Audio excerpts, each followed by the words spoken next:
Hello, and welcome to Insider Insights. My name is Ann Meisinger. I'm an assistant educator in public programs at the Met. While the museum is temporarily closed, we're bringing the Met to you with a series of close looks at objects from the Met collection with Met experts. We hope you'll join us as we debut a new program in the series each week. Today, we'll be joined by my colleague, Jason Sun, the Brooke Russell Astor Curator of Chinese Art, who will be talking about a renowned collection of jade that was gifted to the Met by the collector Heber Bishop in 1902. This magnificent collection of jade is one of the largest and most comprehensive in the world. So thank you, Jason, for joining us to tell us all about it. Thank you, Anne. I'm very pleased to have this opportunity to introduce you to this very remarkable collection and the collector, Heber Bishop. Heber Bishop was born in a small town, Medford, outside Boston. He was born in 1840 in a very old English family. He received some business training when he was very young, and at the age of 16, he began to work as a clerk in an import and export company near Boston. 3 years after, a great opportunity knocked on his door. He was sent by the company as a representative to work in Cuba, where the sugar industry was booming. Bishop went to Cuba, and 2 years after, with his talent and his skills in business, he was able to establish his own business of sugar refining and export company. And 10 years after, he made a great fortune. In 1873, he sold his business and returned to New York. He started to invest in railroad, in utilities, and he was known to be a dynamic force in the building of the Third Avenue elevated train. And he was also a major participant in the development of American West. At the same time, he played a very active role in charity work, especially in terms of hospitals and museums. He was a staunch supporter of the American Natural History Museum, American Museum of Natural History, and also the Metropolitan Museum of Art. He was elected a trustee of the Metropolitan Museum in 1882. Bishop was known to be an avid collector and a constant visitor of art sales and exhibitions. He was initially collecting both Chinese and Japanese and also some European art. But a very special purchase, I think that made a fundamental change in his collecting activities. In 1878, he came across a jade vase at Tiffany's. Yes, Tiffany's. At the time, Tiffany also sold antiques. He bought this very large vase, which was carved from a pale green jade. This is the portrait of Bishop, an old house of his family in Medford near Boston. And this is very vase that he purchased. And that was the first piece of jade carving in his collection. This is a very large vase. It was actually a brush holder for the Chinese to hold the brushes for writing or for painting. And on the wall of this 9 inches tall brush holder are numerous figures created by the master jade carver.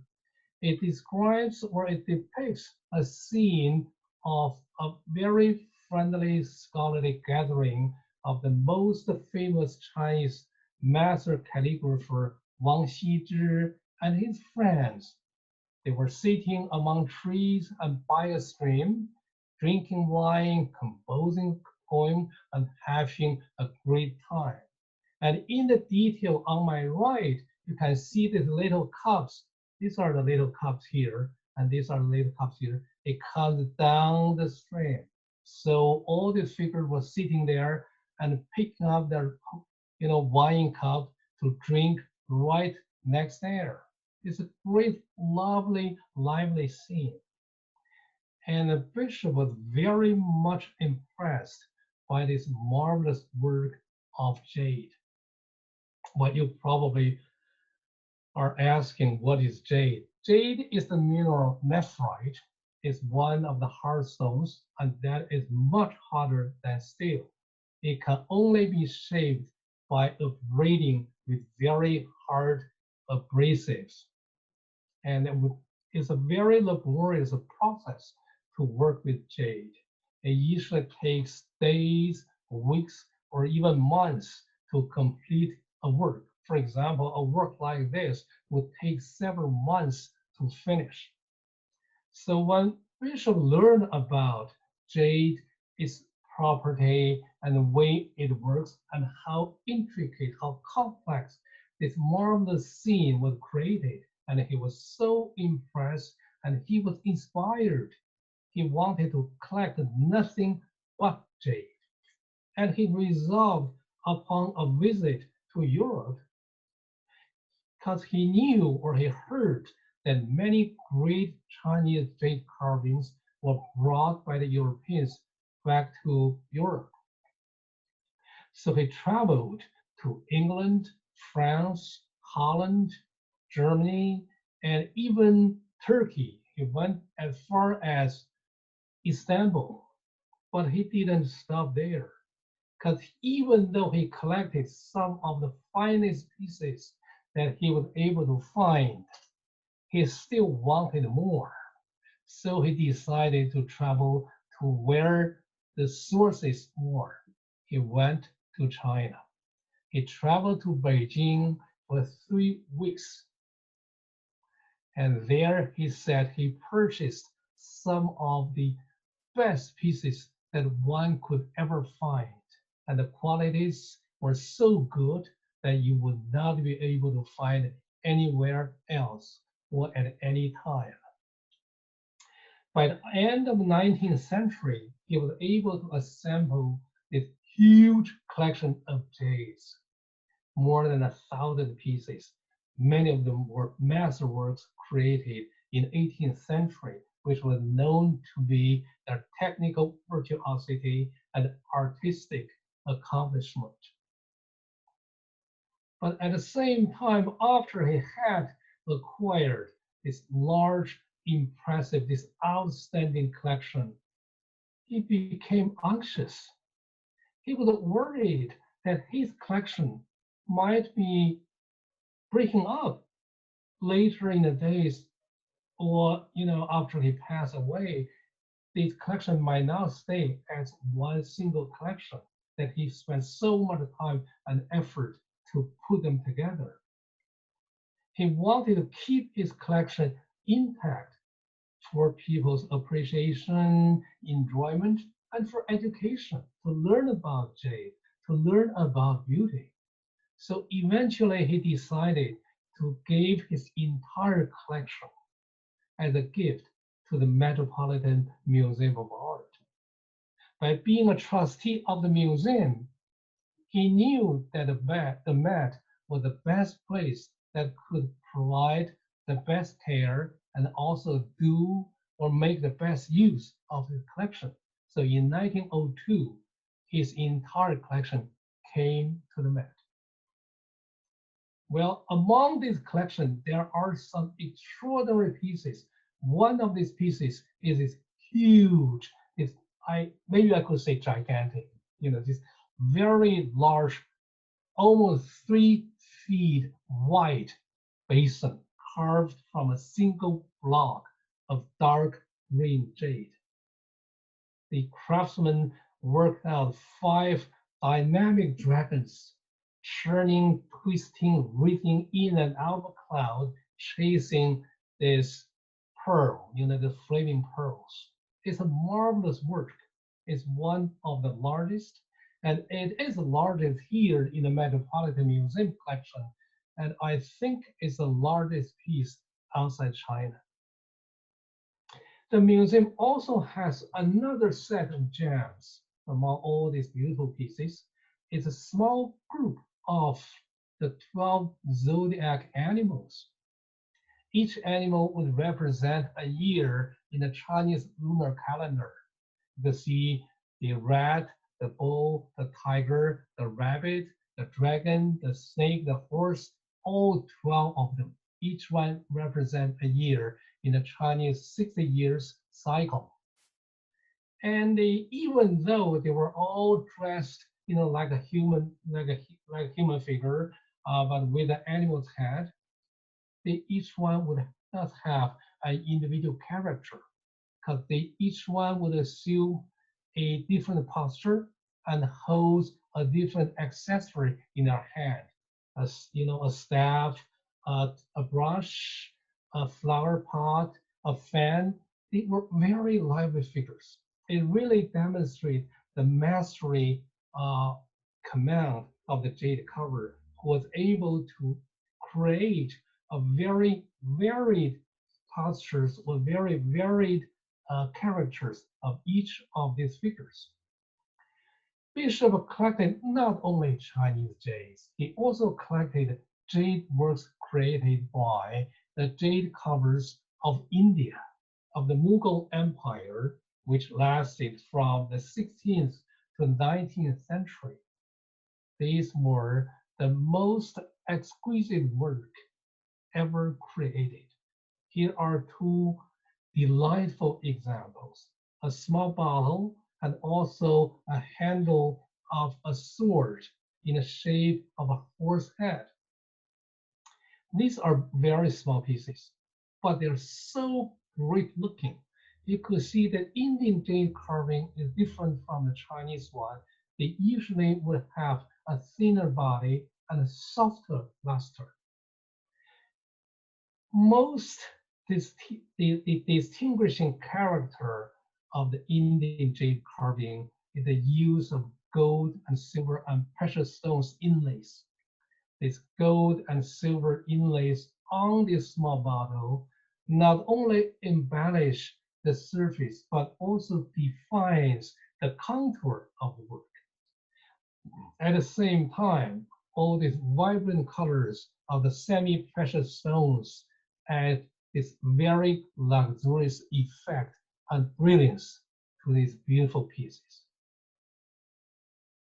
One other piece I think that stands out in this collection is a very large pillow in the shape of a little boy. This one is made of nephrite. Nephrite is like, this one is made of jadeite, I should say. Jadeite is another hard stone, as hard as nephrite, but has a more intense green color and a vitreous luster. I don't think the photo here does justice to the piece itself. You really have to come to the museum to see it in person. The little chubby boy is not only a work of art, but it's also a symbol in Chinese decorative art that expresses wishes to have more children. Because with more children, they will carry on the family line. And this is a wish not only for the Chinese, and I think it's for a lot of people. Well, I think there are also interesting legendary stories about the Bishop collection. In the early 2000s, a couple who are major donors of the Metropolitan Museum, Mr. and Mrs. Irvings. And the Irvings have been a major benefactor of the museum, and they were very keen on Chinese art. In the late 1990s, they bought this jade figure, which is quite sizable. It's about 12 inches tall. It has a round face and a subtle smile. It holds this bowl or a plate. It is like a kind of immortals in the Chinese decorative art. And they bought this one, and later on in the early 2000s, they decided to give this one as a gift to the Metropolitan Museum. That was not a surprise, because the museum knew that they were very keen on decorative art of China, and at the same time, they were always very generous with their collection.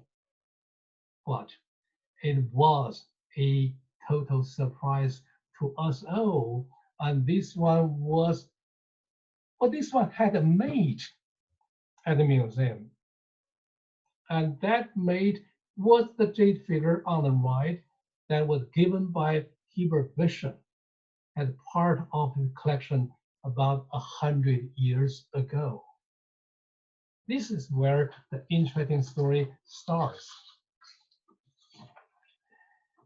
The reunion of the two jade figures after almost a separation of 100 years is not only a tribute to the generosity of some of the museum's great benefactors.